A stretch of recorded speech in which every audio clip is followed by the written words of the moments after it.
Okay. So I'm Alan Stadmauer. I'm the Vice President of Assessment Intervention at Amplify.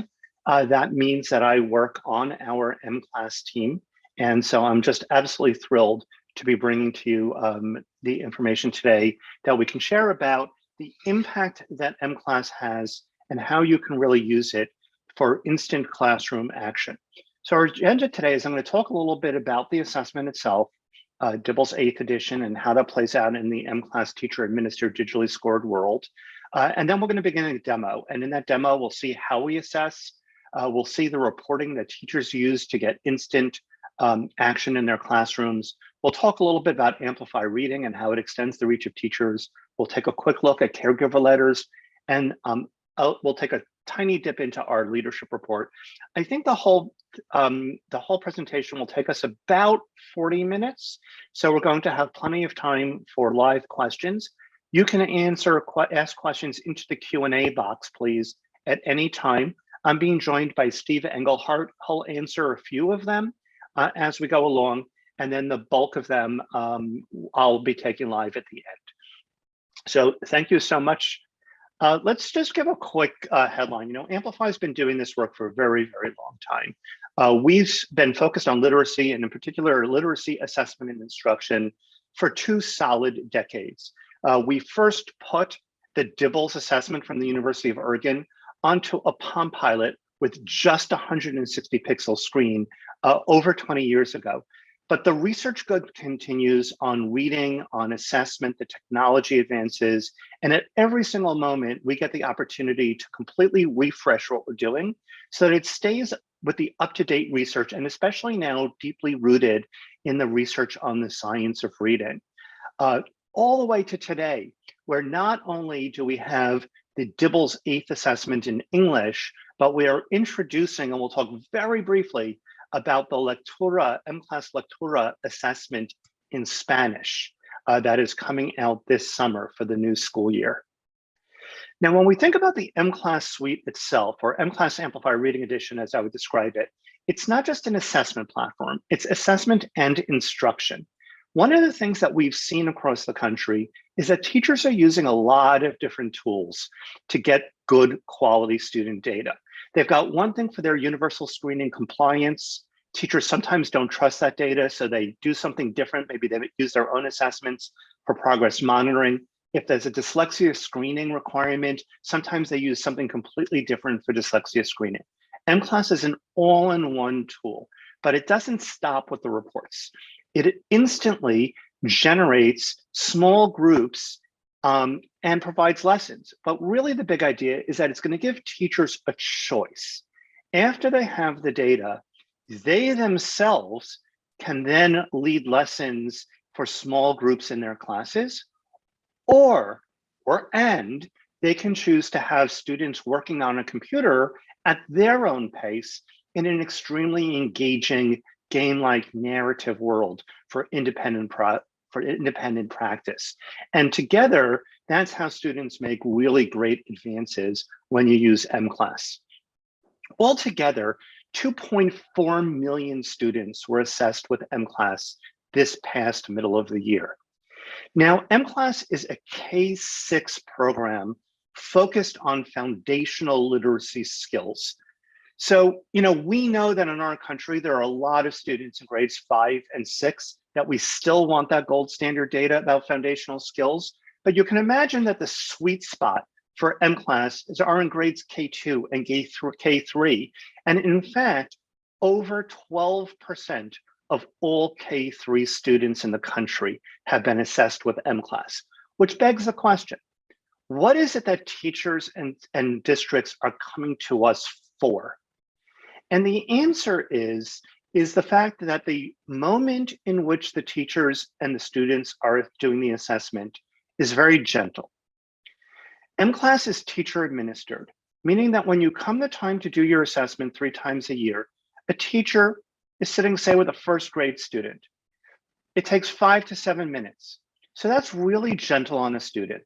They get face-to-face time, personal attention, and in just a few minutes, they're able to go back to their reading. Maybe they go back and reading, maybe they go to stations, maybe they use Amplify Reading to move forward in their own reading skills. From the teacher's standpoint, it's going to take a little bit longer to assess the whole class, but it's also gentle on the teachers. And the reason for that is because they get an intuitive and holistic understanding of every child as a reader before they look at the numbers. By the time they look at reports, they already understand what's going on, so it will take them less time when they analyze the data that's coming out of mCLASS. The data is being collected based upon how a student shows their productive reading skills. There are no multiple choice questions. So arguably, if you want to know if a child can read an S, put an S in front of them and let them go, or put a word in front of them, or put a text in front of them, watch, listen, and then document it on a device. The result of that is that teachers trust this data, and it's granular enough and precise enough that they not only know who needs help and what skills they need help, but it goes all the way down to the sub-skill and item level. Now, the content at the heart of an mCLASS assessment is the University of Oregon's DIBELS assessment. The most recent version of DIBELS, DIBELS 8th edition, has been out. It's deeply well-researched. It's been out for about 3-4 years. And if you've ever been familiar with a prior version of DIBELS, this will feel similar, but also remarkably different. It is the only assessment on the market that went through a double research and validation study. One, to make sure it's predicting reading risk in universal screening, and a second complete research study to make sure the same measures are valid and reliable to screen students for the risk of dyslexia and other reading difficulties. It's also rooted in a much richer skills progression. So to do decoding, we're going to do nonsense word fluency, and we're going to read real words with students. And it's going to be at a level, it's not CVCs, it's consonant and vowel combinations based upon the grade level. And what we're going to do is we're going to find out which students need more support, strategic support, intensive support. But even for the students who are at grade level or even above grade level, we're going to get that rich, granular sub-skill information that's so hard to get everywhere else to drive instruction. So the structure is a series of 1-minute measures. Each measure is going to pick up on one or more foundational literacy skills. In DIBELS, you could see how that maps out across the grades. There's some measure level adaptivity to save even more time. So in kindergarten, many students will do 4 minutes, 4 measures. Some of them, though, who may be really struggling with letter naming and phonemic segmentation, they may not even get to do their nonsense word fluency and their word reading fluency. At each grade, we have this kind of gating rules or adaptivity. You may want more than just DIBELS. Your district, your school might be looking at a variety of dyslexia screening protocols that include, for example, they may include spelling and coding, or they may include rapid automatized naming, or in a science of reading context, you may want the foundational skills, including the kind of comprehension you get with the Maze basic comprehension assessment, but you might also want vocabulary. These 4 measures on the bottom were developed at Amplify and our world-class team of researchers, and you could just tell us what you want to turn on. We don't turn them on for everybody because we don't want teachers to do more than they need to, but if you want them, just tell us to turn them on. They are free with the package. So before I continue and just mention Lectura, I want to invite you again, at any point in time, if you have questions, please throw them right into the Q&A box down below. Steve will hit some of the more basic ones, and then some of the ones that are really going to create a rich discussion, I'll talk about live at the end. And also, if you want to be learning more, think about asking for our program guide and our reporting guide. We'll talk about that again later. So we've been talking about the power of teacher-administered digitally scored for English foundational skills. I just want to let you know that we have had for quite some time a Spanish assessment, but we have a brand new Spanish assessment coming out this summer that is now in its multiple years of piloting and research, where we're really trying to meet the needs of teachers who have Spanish-speaking students in their class, whether those are dual language programs, whether those are transitional programs, whether those are English immersion programs. We have an assessment that is in Spanish that offers complete parity with English solutions, but rooted in authentic ways that Spanish literacy is taught and learned, whether it's at home with the parents or in school, which is reflective of the Spanish, of many of the Spanish cultures that are with us in the United States. And again, this is even relevant for Spanish-speaking students in English immersion classes, because when students are assessed in both DIBELS 8th edition and Lectura, we then offer a side-by-side dual language report with complete instruction. You'll see what we do in English. We do the same in Spanish, but then we also offer tools for how a teacher, especially, you may have an English-speaking teacher wants to know what are a student's strengths in Spanish and how they can leverage that in their English literacy class. So we offer webinars about this, and I do recommend that you join one of our webinars about our Lectura assessment. But I'm going to come back to English. If you want to hear more about it, please throw questions into the Q&A box, and we can talk a little bit about Spanish at the end. So when you assess an mCLASS, we do both benchmarking and progress monitoring. And if you happen to be using a computer adaptive test, you can see here that the regimen and the time really changes a lot when you use a program like mCLASS. It's very efficient. 3 times a year, you benchmark all of your students at the beginning and middle and the end of the year. We talked about this, it's 5 to 7 minutes per student. And so it's so gentle on them. But the time savings really hits when you do progress monitoring. We have rich progress monitoring reports, goal setting reports. This you do every 2 to 4 weeks, but only for the students who are running below the grade level. And when you do that, it only takes 1 to 2 minutes. And the reason for that is that we saw the big chart. mCLASS will recommend that for each of the students who are below the level, which measure, which skill is the most important one to progress monitor the child on, while we still give the teachers the flexibility to progress. Maybe they're working on something else in instruction, or maybe they even want to do an off-grade progress monitoring assessment. They can do that as well, but it only takes 2 minutes per child. And with that, I will just take a quick moment for a drink of water, and then we're going to jump into the demo. Ask us questions.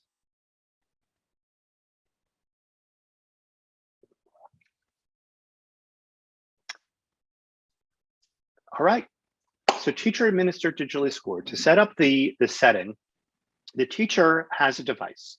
It's typically a touch screen, so that way she can really score very easily using her finger as though it were a pencil on paper, but it will work with a laptop and a mouse. When the child is doing a measure that involves reading words, reading texts, they'll have printed material in front of them.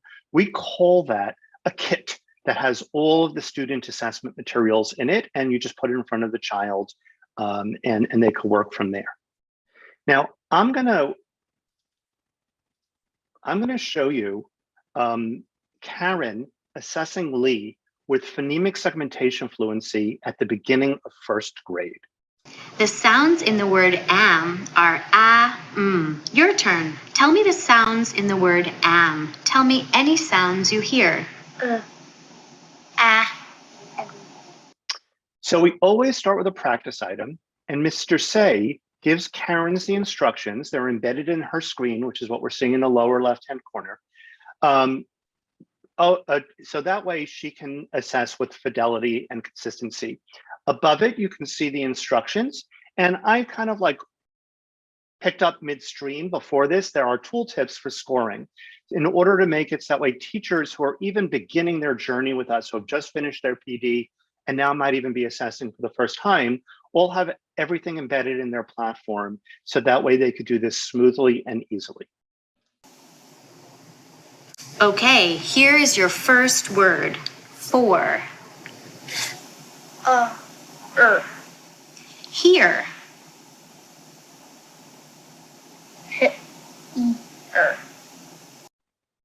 So we're in the middle of the 1-minute measure, And the way this looks is we have a timer on the screen and it's counting up to a minute. It'll flash yellow 5 seconds before the end. So Karen can kind of put that in the back of her mind. Beneath it is the word that she's going to give, or the item she's going to give Lee to segment here. Beneath it, the correct answer, the correct phonemes, ear. Now Lee said 3 phonemes. So she taps underneath the H, under the to indicate it's correct, then taps on the E, and then for the 3rd phoneme, she tapped on the phoneme to indicate a mistake.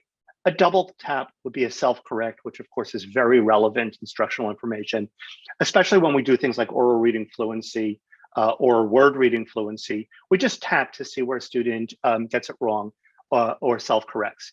Now I'm going to zip all the way near the end where we see that Lee is going to begin to, as the words get more complex and longer, he's not going to be able to segment the whole word and he's going to do onset rhyme. Let's watch how she does that. Ask. Ask. So, ask. First. Tap, drag. First. Onset Bring. line. Tap, drag. Bring. And then he could not Stop. segment. The end of the minute, every kid wants to know how they did. And that is the power of this modality.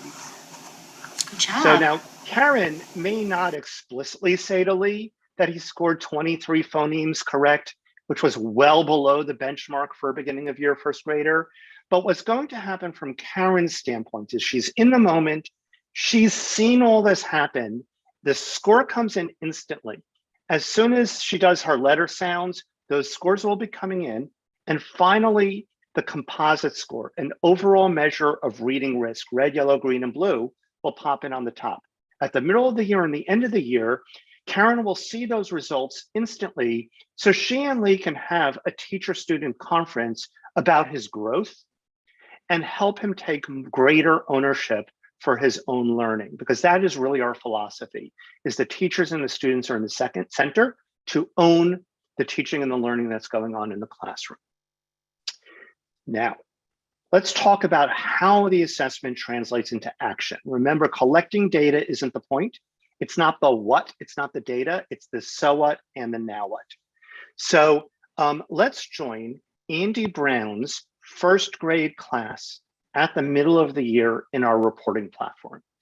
Now think for a moment about your needs and the needs of other teachers you know. Teachers want 2 things simultaneously, and we try very hard to make it easy for them to get both. One is they want to make meaning of their own data. Sorry, to understand their classroom, sometimes to investigate very deeply into the needs of a particular child, or for data team meetings to sit and talk about students. At the same time, they really need to save time and have instruction they could use this afternoon.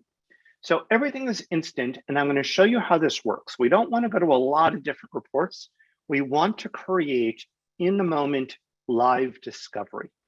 So the first thing that Andy sees, that Ms. Brown sees, is that she's completed the assessments of all 15 students and sees a classroom summary. Here we could see that on the composite, the overall risk, or what's the level of support each child needs, we have 5 students, or a third of the class, are below the first grade benchmark.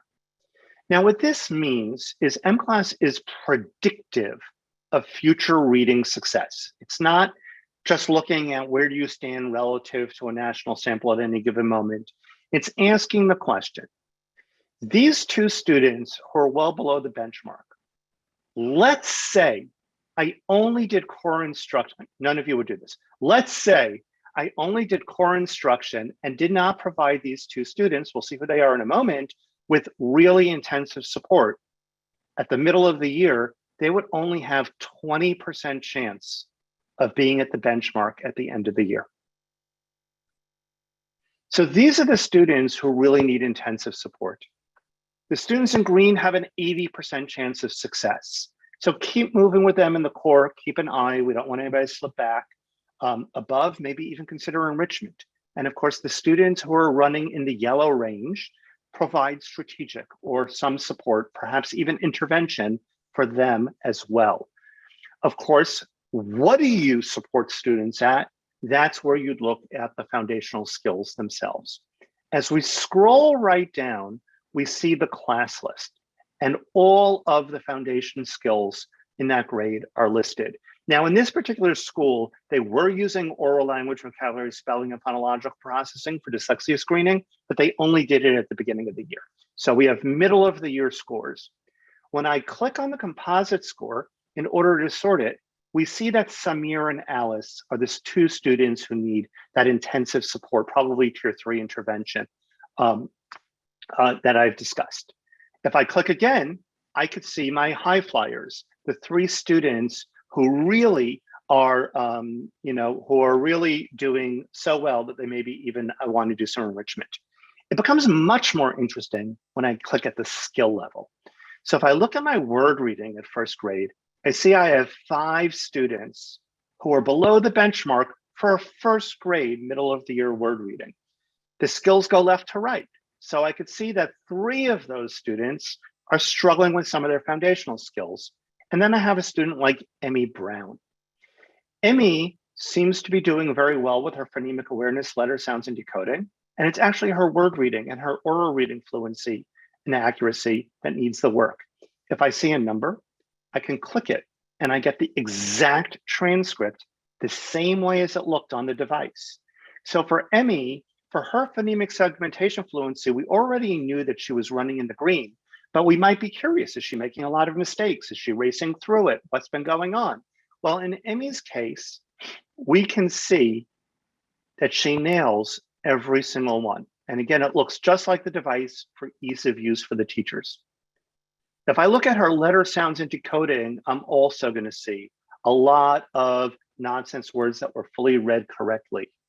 But when I look at her real word reading, I see that she was barely at the cusp of the yellow range, on the borderline, and I could see every word that she's gotten right and wrong and begin to make my own meaning of this.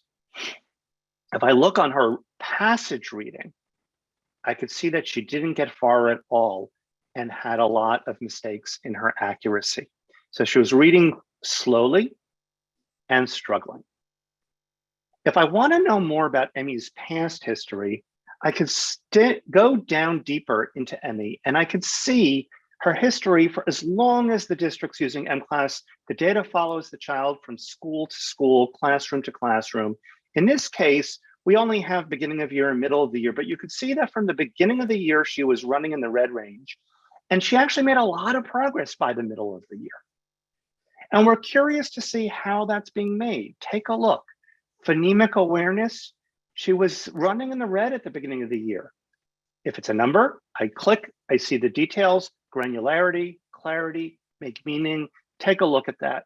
There's that transcript, and we see she did not get very far at all. But it's kind of interesting. If I happen to know that Emmy was a Spanish-speaking student at home, I might have actually read this very differently because in Spanish there's no huh sound or what sound. So when she heard the word here, she struggled with the H sound, the huh, but in who, she actually nailed it. And then the same thing in wave. She was able to make the wah, even though if she came from a Spanish-speaking home, that might be a little bit new for her. We can see that she's made this progress along, and it comes actually to the word reading fluency and the oral reading fluency really where it's time. We see that she's been getting over into the yellow range. Now, she'd been progress monitored. So here's the graph on her phonemic awareness. She was started well below the benchmark. And there you can see she's making steady progress on her phonemic awareness. And then all of a sudden it stops at the beginning of October. Well, why is that? Because she was making sufficient progress that mCLASS suggested to start shifting over to letter sounds. And you could see she was progress monitored. Remember, I talked about that recommendation engine. She was progress monitored with nonsense word fluency for letter sounds and decoding from that point to the middle of the year, and again, made steady progress on both of those skills. Now, we do have more progress monitoring reports for the whole class. We have goal setting reports that allow you to pick ambitious yet realistic goals for every child based upon a national sample of students who started at the same place as any given child. We have growth outcome reports, so we could see from beginning of the year to middle of the year, for example, or across the full year, did they make average growth, above average growth? How are they doing? But remember, I mentioned that teachers want both the ability to understand the data themselves, but also instant targeted instruction. For that, Ms. Brown is going to go to the instruction tab. Every time a student takes a benchmark, every time a student takes progress monitoring, the data is going to update in the instruction tab. So it's always the most current data. For every single student, let's look at Emmy. mCLASS looked at the transcript probe by probe. Remember, there's a rich progression of more complex, from more basic skills, more basic items to more complex items. So many are done in a minute because it's not multiple choice, it's all done aloud. And mCLASS analyzed the patterns for Emmy. And it noticed that on word reading fluency, she's struggling with two-syllable words, and the same challenge occurs on her oral reading fluency. So we were looking at the individual probe transcript. Here, we can see that mCLASS has done that work for the teacher to see what exactly is the error pattern. There are lessons that you could do with the students, with Emmy, but even many teachers with all of this rich data, there's so much going on here and there's so much insight going on, especially a teacher who might be new to the field or might be new to the science of reading. What Emmy needs overall is then written on top in plain English. Samir is well below the benchmark. We have patterns, what he needs, and is at the benchmark. What does she need? Aiden is above the benchmark, and yet he also has his error patterns and what he should work on next. So everybody in the class has an individual guidance, but teachers typically work in targeted groups. They may or may not be small groups, but targeted groups. And so the whole class has been mapped out based upon what they need next. And we see, for example, that Samir is in a group of only 2 students needing phonemic awareness. Emmy is in the group that needs to read words with more complex patterns.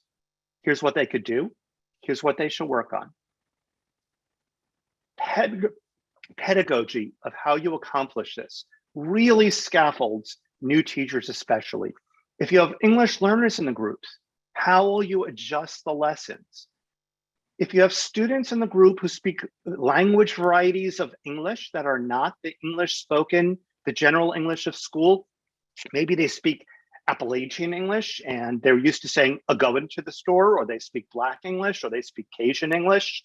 So we want to help them unlock the code that we use for reading in general English. So we have discussions and embedded PD for teachers on how to think about what a child might be saying out of school and how that might be affecting their reading and how to adjust your instruction to support them. Here's the reading 2-syllable words. And here is a series of activities. Each of these activities is 10 to 20 minutes long. They're highly scripted. They require minimal prep. Anything that you need, any manipulatives, they're all embedded. You may want to print something out. Here, there's a classroom poster set that you can print and you can put up on your wall. It's a very straightforward lesson that's extremely targeted to the skill. For those teachers who do use our CKLA core curriculum, we'll also have indications of which lessons in CKLA, in core knowledge language arts, you might use with that group to help them advance. So here's our teacher-focused way that we can help make sure that data is completely actionable. So you have granularity and clarity, and now we've talked about instant targeted instruction that is teacher-led. Now the teacher has a complete choice. Do I want to work with students in their groups? Do I want to work with the whole class? Do I want to work with individual students? We know this is absolutely the most interesting way. We know that this is what students completely love, but we know that there are other ways that a teacher can extend their reach. And that is when they turn to the Amplify Reading program and allow students to work on their own on a computer in an engaging game-like narrative world. In fact, it's so engaging that students often ask to play it outside of school as well. But let's talk a little bit about what that is. I've described that we have this rich mCLASS data, and now the teacher has a choice between how they're going to work for every student.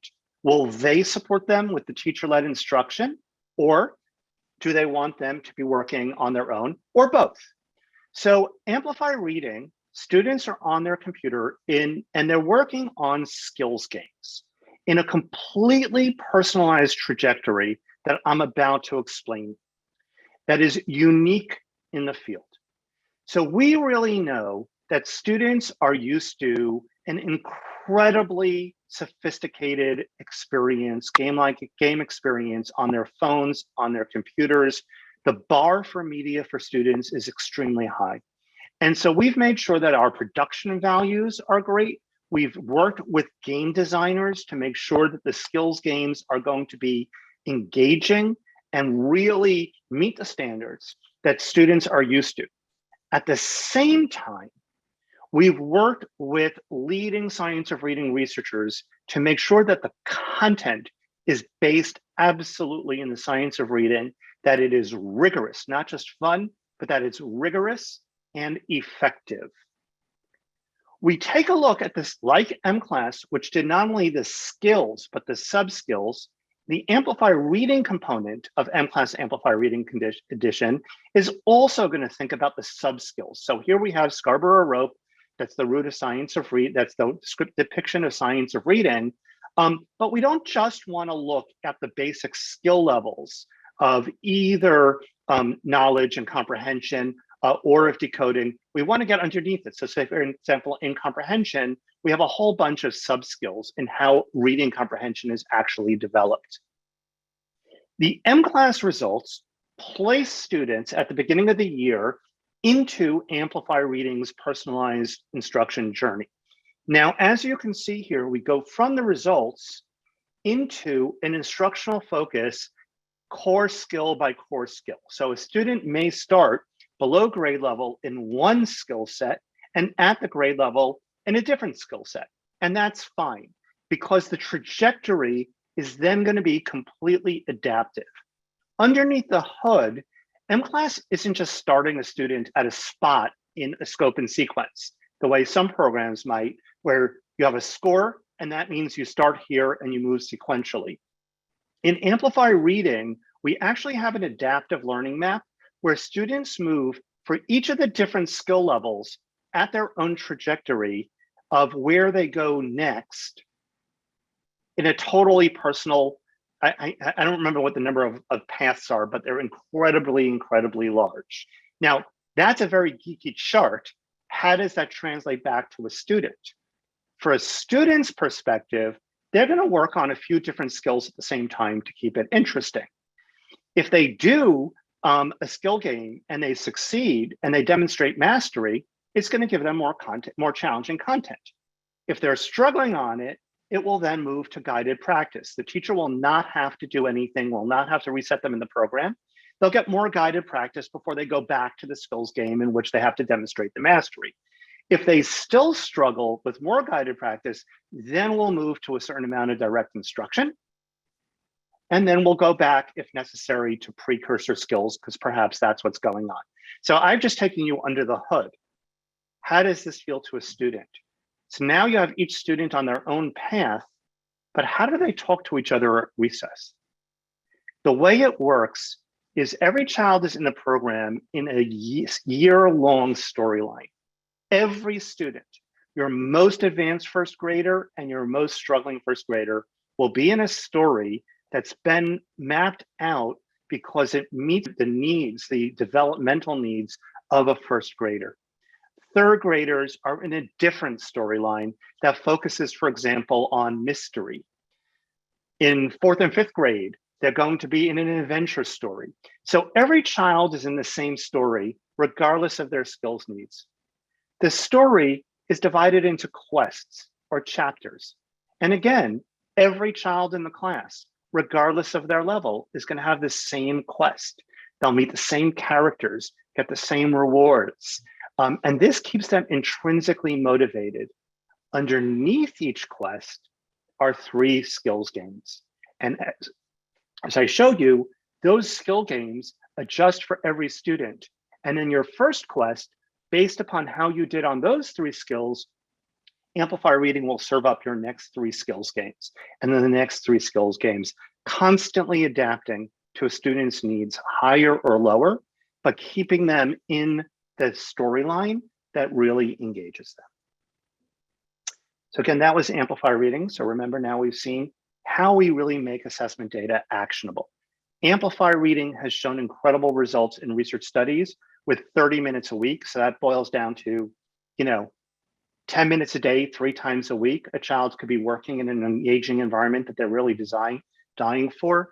And we've seen real growth. A key thing here is this is all intrinsic motivation. There's no cases here where a student is drilled on something, and if they do well, then they get to play a game. It's the actual games themselves are doing the reading instruction and practice. Now, what about the parents, the grandparents, the caregivers in the system? For them, we have letters 3 times a year, beginning, middle, and end of year, on how their child did. The key to these letters is that they are in parent-friendly language. They explain what the assessment is, how it's conducted, how their child did, in language they understand, why it matters, and then you get on page 2 a set of activities you could do at home to help your child. These letters for English literacy are printed in English and in Spanish 3 times a year. A lot of schools and districts, they actually, instead of mailing them home, they use them for parent-teacher conferences as conversation starters. Because remember, we were talking about student ownership of learning, teacher ownership of the data of their own class. We also believe very deeply in enabling the conversation between teachers and parents so that at home, our caregivers, to make sure that behaviors, good reading behaviors, are supported in the home environment. In our Lectura assessment that we're not talking a lot about, which is for Spanish literacy, those letters are also available in English and Spanish, because we do know that there are students who are learning to read in Spanish whose parents may only know English, right? It's meant to be a very, very broad ecosystem. What about the leaders? You might be a reading coach, you might be a principal, you might be a district leader. How do you see and think about the systemic impact of those 1-minute measures, right? 1 minute, gentle on students, and all that data goes throughout the system. We offer, as you can imagine, a full range of aggregated and disaggregated reports. I won't go into all of them. You also have the ability to download all of your raw data into CSV files that you or your teams can then upload into other data systems you're using to look across all of your assessment and data systems. We give you access to all of that raw data very, very easily for your own purposes. The reports are just what you would expect, right? They're aggregated bar charts that you can change an enormous number of different parameters. You could look grade by grade across schools, at one school, at your districts as a whole. You can look at your assessments that you just completed at the beginning of the year. You could look beginning, middle, and end of year across the year, or this year's beginning of year against last year, against the year before, against the year before. Slice it and dice it by a lot of different parameters. And very importantly, every report you can PDF it, you can export the data, but I really like the fact that what you could do is you can share that report with somebody else. Say you're a district leader, you can run a report about the district and then share that with all of the principals before a principals meeting. They get a link in their inbox, they click on it, they log into the system, and it runs the report for them. And then they can dig in, drill down into their own school, change the parameters, and come ready for a really rich conversation at the principals meeting, or maybe even argue with you and the conclusions that you drew. Because again, that is our philosophy here, not to tell you, to support you, facilitate you, but not to tell you what to think and do. These can all be filtered by a wide range of student demographic fields, including disabilities, English learner status, and a variety of other things. You can track different kinds of programs that you've got and the like. One of the great reports that's pretty much unique is a special report called correlation. People always ask me, like, what do you do to show growth? We have our own way of representing that, and that's the correlation report. It asks, are we moving our students? So if we look at 2 points in time, in this report, I'm looking at the beginning and the end of first grade. And I could say that for those students who started first grade They were below the benchmark at BOI beginning of year. Where were they later? Well, of those 1,200 students, we could see that at the end of the year, 60% of them have not really moved. 40% have. Let's celebrate that. But what does this tell us? Should we be rethinking our intervention programs? We may be curious about our core. So we'll look at the students who started the year at the benchmark. Where were they at the end of the year? Well, this is great, right? Half of those, 44% of the students who started in green ended up in the blue. But what about these 25% of students who ended up in the red and the yellow by the end of the year? Did they just fall through the cracks? Was there something else going on? What should we do for them next year? So that's how we look at growth. Again, we're going to come to the Q&A in just a minute. I just want to let you know we have a lot of different reports.